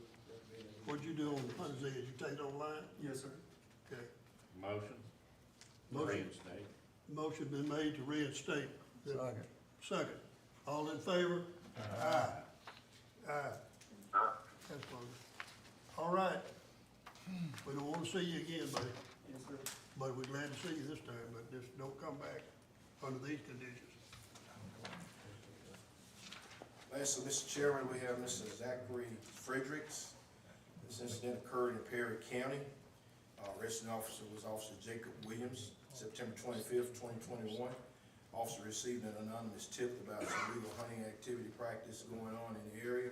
Subject along with Mr. Frederick, other subjects with Mr. Frederick, was shot by U.S. Forestry Service Officer Bailey while riding on a closed forest road, while shining a light. During the, as the officer came up and conducted an investigation, they found a loaded weapon and began the investigation further. And Mr. Frederick will give the rest of the story. All right, so tell us your side of the story. Me, my brother, and one of his friends were out riding one night in Camp Shelby, Perry County. And I did have a loaded gun in the truck, which I did not know it was loaded at the time. And I went down the road, we were looking for a dog, with my uncle was out there running dogs, getting ready for the season. And I turned down the road, didn't know it was a closed road, there was no sign, no gate, no nothing. And I did shine a light out the window, cause I thought I seen the dog down there in the bottom. And then, the game warden pulls up on me, and he tells me to put it in park, and I put it in park, do what he says. And he asked if the gun was loaded, I said, I'm not 100%, and then he told me to pull the bolt back, and then the bullet came out, he told me to step out, and I stepped out, done with everything he said. And then they took my gun that night, and I paid probably right at $3,200 in fines. Would you have shot a big buck if you'd have seen one? To be honest, no sir, I wouldn't. I really wouldn't. I wouldn't even looking for deer that night.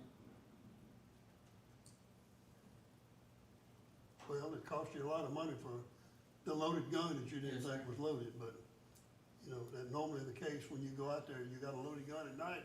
I know, I was in the wrong 100%. You're wrong, you're wrong, Yes, sir. but you learned your lesson. Oh, yes, sir, I will. You take Hunter's Edge, Yes, sir. do it online. Yes, sir. How long you been since you've been hunting? I 2 years, think 2 hunting season, this will be the second hunting This, season I already. think this will be the second. It was December of 21 when they convicted me, I think. Well, we hope you kill a big buck in the daytime. Well, I plan on it as soon as I get it back. Well, you get. Wait, it's not the season. When the season, When the season's over. Colonel, what?